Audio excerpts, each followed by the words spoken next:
This is Andy Piroir for Boxing Social, and I'm delighted to be joined by promoter Eddie Hearn. Eddie, you're looking good, Nick, for someone who's just flown around the world, had a couple of days away in America. But how are you feeling? I think that's just blood pressure.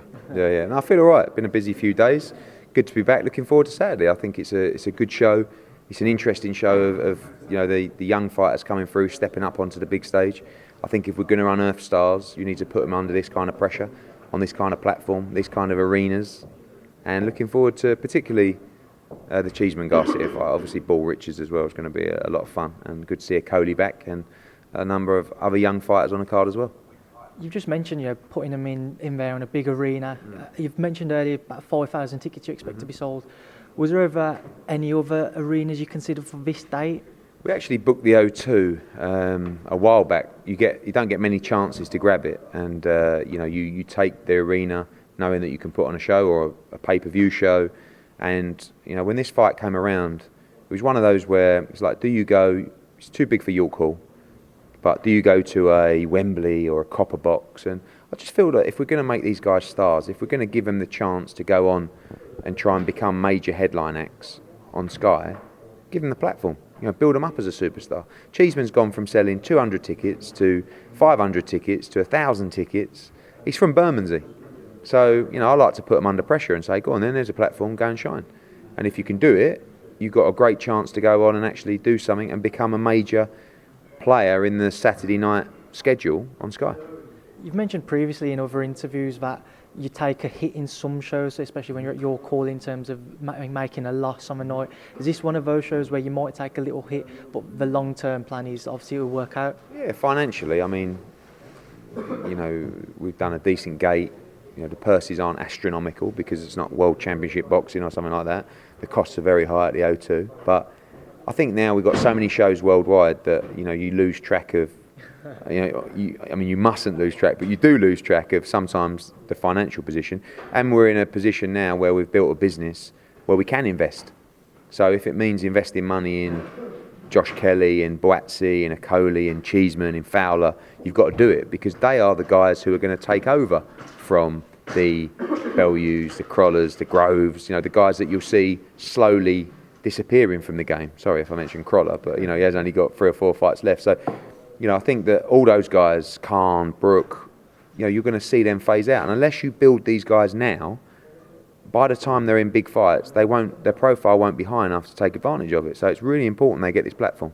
So let's work through this card then. Start off with the main event, Garcia and Cheeseman. How easy or difficult was it to make that fight, and what are your plans for, Ted? It was difficult because Sergio Martinez is the promoter with Maravilla, and they're in a position, I think they're top 5 of the WBC, world ranked with the IBF. So they were looking for a big fight. Again, when you talk about financially, we had to give him the money that made him want to come. You don't look as a guy in his position at Ted Cheeseman in London and go, that's the fight I want. So we had to come up with a financial package to make it worthwhile for them. When we did it, they were up for it. I don't think, for them, it's kind of a weird one. You're going in, you're fighting a young fighter that not a lot of people know. And if you lose, you're in a pretty poor position compared to where you were. So there's a lot of risk for them. And I know that Sergio Martinez backs Sergio Garcia very hard. And he's like, their top star. So they need to win this fight. And I think when you look at Cheeseman's resume, and him and Fowler always have these arguments, you could be critical and you could say Carson Jones wasn't at his best. You could say that Byfield might not have been actually British level, or maybe he's English level or something like that, if you want to be critical. So this could be a massive step up, and he could either struggle or he could pass it with flying colours. You saw Lewis Ritson demolishing everyone at British level, stepped to European level. He had his problems in camp and stuff like that, but lost. And you don't want to do that because then you drop back to British level, and that's a tough thing to do, to rebuild. So this is going to tell us all we need to know about where Ted Cheeseman is. But I think mentally, the harder thing in this fight is composing yourself for the big stage. You're not on an undercard slot, 8 o'clock. You are the main event. He lives in Bermondsey. He's a stone's throw from the O2. It's going to be a good, solid atmosphere in there and a tough test. And mentally, he's got to keep it together. So what type of fight do you expect that one to be then? A good fight. You never see Cheeseman in a bad fight. So if Garcia wants to be aggressive, I think it'll be a thriller. And if he wants to box off the back foot, then Ted's going to walk him down and try and beat him up. And make him fight. So, that's another reason that I don't mind putting Cheeseman up on this stage at this level, because I know that he can entertain, and I know that he's a good fighter that always comes to fight and is always in exciting fights. And obviously, a fight which seems to be catching your imagination, Craig Richards and Jake Paul. How excited are you for that? Really excited, because obviously they're both our guys. This is a fight that we tried to make, 10 months ago. Jake's had his injuries, and I think, as I said in the press conference, it's come at the time where both those guys are probably the best they've ever been. They're solid in training camp. They're happy with their position. They look good. They're just both ready for this fight. But I love it because there's so much on the line. There might not be a world title on the line, but basically, if you lose this fight, you're out at domestic and European level. And there's so many big fights at domestic and European level at light heavyweight. They must win. They must win this fight. And it's a pure 50-50 fight. I don't know what's going to happen. And Lawrence Okolie as well. I know he was originally meant to fight Sean Miller. Yeah. What was the situation there, and who are you looking at for Saturday? So Miller changed his mind, which I don't blame him. I wouldn't want to fight Lawrence Okolie. He's tall, he's awkward, he's rangy, punches very hard. He's got a new opponent, and then we look to get him out in March. I'd like him to fight Wadi Camacho, to be honest. I think they've got a nice bit of beef building. He's Commonwealth champion. Wadi's improved a lot. I think he deserves a shot at something. But Lawrence is he's knocking on world level, but he still needs to get that experience and those rounds in the bank, because he's moving well ahead of schedule. So looking forward to let him go out and let his hands go on Saturday, and then get him straight back in March. I heard rumours and seen little bits and pieces about Denis Lebedev. When could you see that fight possibly being made? Obviously we did his last fight, Lebedev, and we have to see what Usyk decides. But I like the Okolie-Lebedev fight. It is way too early for Okolie, but he can win the fight and he can win a world title. So something we're going to consider, and let's see him get through Saturday and probably have one more, and then see if the Lebedev fight is one we jump into. You just mentioned Usyk, and I'm just going to come on to a few other things now, and we'll start with him. You said the other day that a fight would be announced soon. You've agreed a date. What is the latest with him? Still going. Looks like May the 18th, be at MGM Harbour, or it'll be in Chicago. We just really want to finalise whether it's definitely heavyweight, and we're looking at a list of opponents, and I think in the next couple of weeks we'll get that show announced. Do you believe it would be heavyweight? Yes, I do. Yeah, I think so. I think it's the right time. I think he's ready mentally to move up a division, and I think he's going to be in some brilliant fights.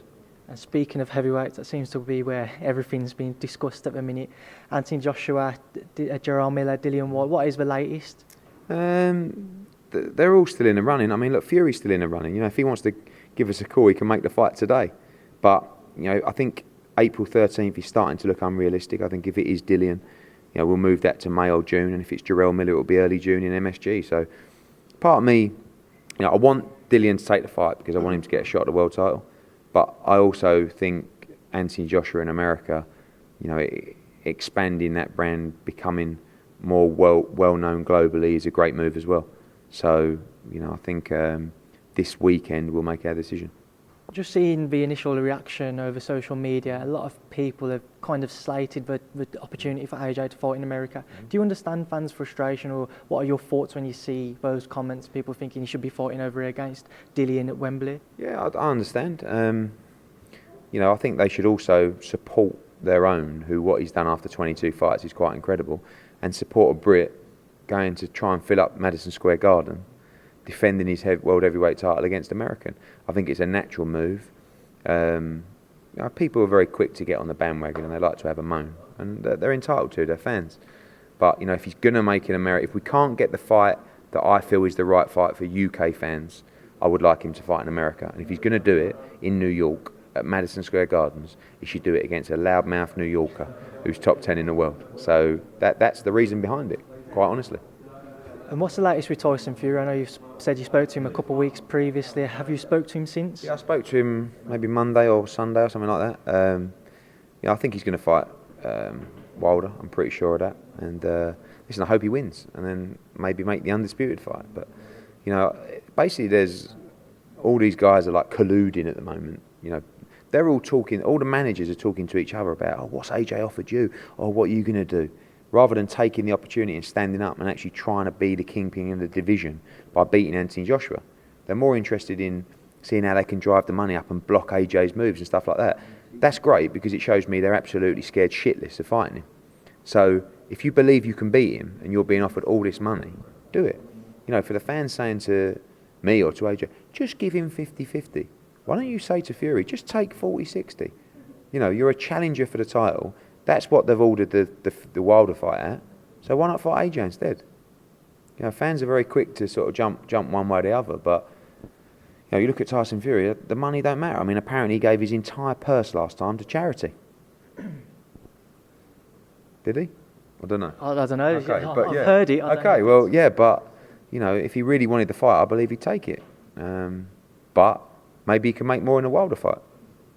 But I didn't think it was about the money for him. I don't know. I'm getting very confused.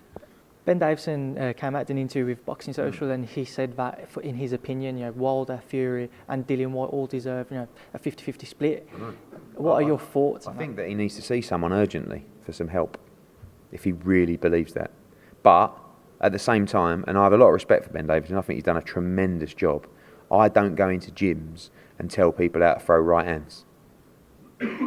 So, in terms of boxing business and understanding of the business, he knows about as much as I do about how to throw a right hand. So what did Tyson say to you on the phone, and how did the conversation go? He just wanted an offer. He didn't want a split. He wanted a financial offer. So we made him a financial offer, and then Frank Warren come out and said, oh, well, he didn't offer 60-40. So they went back and said, oh, you can have 60-40 as well if you want, against the offer. So, and he's not interested. How do you see the fight going then for AJ next? What is your gut instinct telling you that it would be? I think it will be Dillian Whyte or Jarrell Miller. Anything's possible. I mean, it can be even Tyson Fury, but unlikely. Is the fight one thing that people do mention, the fact that obviously AJ is exclusive to Sky and Tyson's exclusive to BT? He's not, no. Isn't it the fight? How do you mean he's not? He doesn't have a contract with BT. So would that not be a stumbling block at all in terms of trying to make AJ Fury? No, I don't think so. I don't think so. And well, listen, we could talk about some creative ideas, but you know, as I understand it, yes, AJ. Well, no, AJ has a contract with Sky. I don't believe Tyson Fury has a contract with BT. Well, Eddie Hearn, I know you've got other people who are waiting to speak to you, so I appreciate your time. Thank you for speaking to Boxing Social. Cheers, Anne. Thank you. Thanks.